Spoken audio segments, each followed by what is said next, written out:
Hello, everyone, and welcome to this member spotlight interview. My name is Richard C. Wilson, founder of the Family Office Club.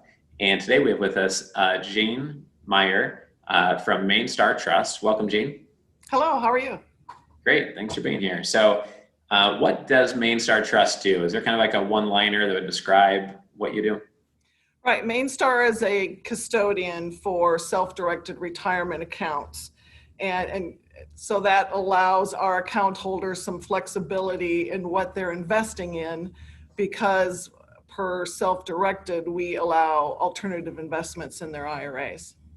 Okay, so if I understand correctly, let's say somebody missed the correction from March until now, or maybe they captured some of those gains and they say, look, I don't know which way the stock market's going. I wish I could do a real estate deal or invest in this alternative investment fund. They could take a portion of their IRA funds or all of them and turn it into a self-directed IRA type setup potentially. And you guys help them do that. Even if they don't have that set up now, you'll help them get that in place. Absolutely. If your money is already in an IRA, we'll help you with the transfer. You just need to open up an account at Mainstar Trust, and then we deal with your current custodian. If your money is in a prior employer's 401k plan, you can roll the money over to an IRA and then just start the same process that you would with the transfer. Okay, great. And I know you've been around for a while, so I'm sure you have more than just 20 or 30 investors on your platform. How many investors do you guys work with today? We are custodian for over 80,000 self-directed IRAs. Total investment value is over $8 billion. Wow. Wow. Okay. So those listening who may want to convert into a self-directed IRA, but maybe they also are a principal of a private equity firm, hedge fund, a real estate firm, how else can they be interacting with you? You know, they hear 80,000 investors congregated in one spot, and I'm sure they lean forward a little bit saying, how do I become best friends with Jean? So Right. How does that work? Right. So if you're a sponsor of an investment, we can't give investment advice because Right. we are a regulated entity and we're not a fiduciary, but we can certainly help the sponsor in a couple of different ways, really. So one of the ways that we can do is work with you ahead of time, get your investment on our system so that once a new account comes in and an investor is ready, they can go right away. And we're not making any type of due diligence on the investment. We just want to make sure it's something we can hold on our books. We have all the paperwork. We want to make sure that there's not any concerns about, trying to get a valuation. If in the IRS says that at least annually, every asset in an IRA must be valued. So we try to work with the sponsor to say, hey, you're going to get a letter from me. This is all I need. Be aware of it so that you can get that ball rolling ahead of time. So once we get all that set up, then once the investors come in and want to get in that sponsor's asset or invest in there, it's ready to go. Okay. The other way we could help a sponsor is we do have a guest blog program that's used for educational purposes. It's just 1,500 words, maybe a 6-minute video. There's an opportunity for that to go on our website as well in an educational situation. Right. Okay, got it. And for those who are familiar with self-directed IRAs, how have you grown to 80,000 investors or IRA accounts? Because a lot of people I know in your space are much smaller. So obviously you're doing a lot of things right, and you have a few things that are unique about your platform. What are those things? Right. Well, we try to work, closely with both individual investors direct. We also have relationships with advisor or RIA firms that maybe direct some business our way. And we also work with a lot of investments. Some of our growth came with real estate investment trusts when those were popular, more in the past. But we also have some third-party groups that we work with, advisors or administrators that are building account bases as well. So we pretty diverse in who we work with. Okay. And what's kind of your value add process that has also led to momentum? Is there a process for either onboarding a client or working with counterparties that's been key? Well, one of the things we pride ourselves on and get a lot of great feedback on is our customer service and direct contact with account holders that should they call. I mean, we have ways for people to communicate with us electronically, but if you were to call our customer service line, you're going to talk to an individual. There isn't going to be systematic prompts that lead you through the process.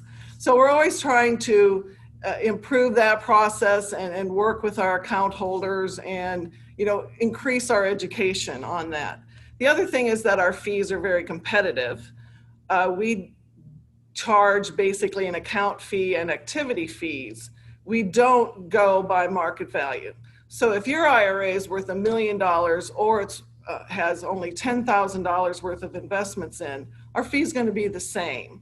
So, and many of our competitors don't do it that way, but you know, since we don't give investment advice, the market value to us doesn't impact it. So we try to keep our fees low that way. Right, makes sense. Okay, great. And what would be the best due diligence question that somebody should ask, you know, any self-directed IRA when they're looking at maybe using them? Maybe nobody asks you this question, but what should they be asking to conduct due diligence on you?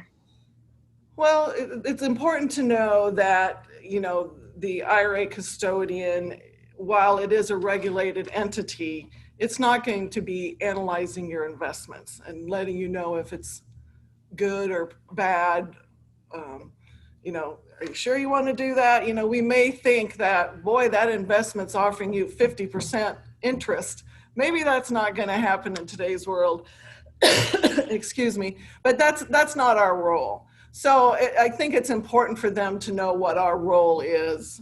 And that's really just to safekeep their investments, make sure we send out the tax forms that need to go out, whether there's a distribution and the form is 1099, you know, tax form, or whether it's the 5498 that goes out, and just making sure that we're processing and keeping track of what's held in their IRA. Right, makes sense. Okay. And my last question is, you know, what $100,000 piece of advice do you have for people listening here?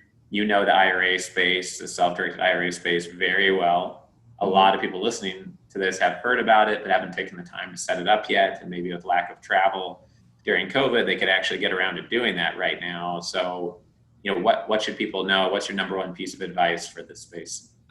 I think it's to be thorough. To, you know, if you're the investor, the account holder side, know what you can and cannot do in the IRA. So one of the cans is you can invest in alternative investments.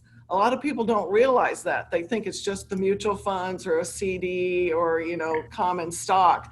But there's a whole world of other investments out there, LLCs, real estate investments, private notes, private stock that they can invest in.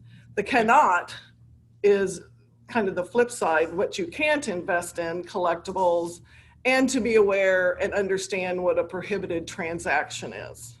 So, and so, you know, depending on what they invest in, that pops up more, but it's important to know.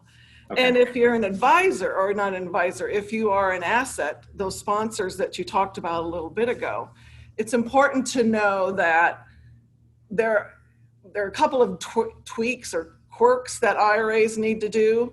And one is what I mentioned earlier, the asset has to be valued at least annually. So they're going to be getting, you know, knocked on the door by either the custodian like Mainstar Trust, or maybe the account holder to say, hey, this value has to be submitted. Right.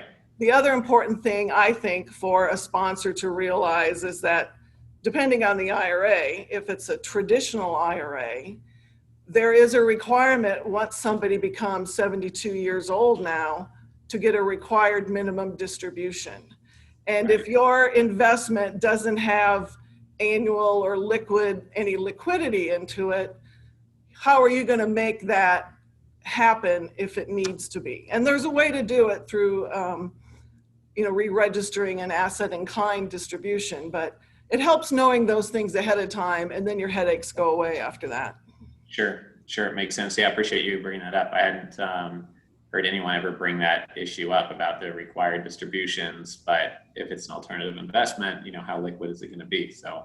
Right. There's a little quirk to it. And obviously RMDs are in 2020, you know, have been relieved from, but it's still something to keep a thought about going forward. Right, for sure. Okay, great. Well then, what's the best way for someone to get in touch with you or Mainstar Trust? What do you prefer? People can call, they can email, they can go to our website and there's a direct link. So our website is www.mainstartrust.com. It has our phone number, our 800 number. So our call center is open 7:30 to 4:30 Central Time, and there's always somebody there to get a hold of. Great, awesome. Well, I appreciate your time here today, Jean, and I look forward to working directly with you between the Family Office Club and Mainstar Trust. I think there's some ways for us to be keeping in touch as we both grow. So I appreciate your time here today. Absolutely, thank you. Thank you. Bye.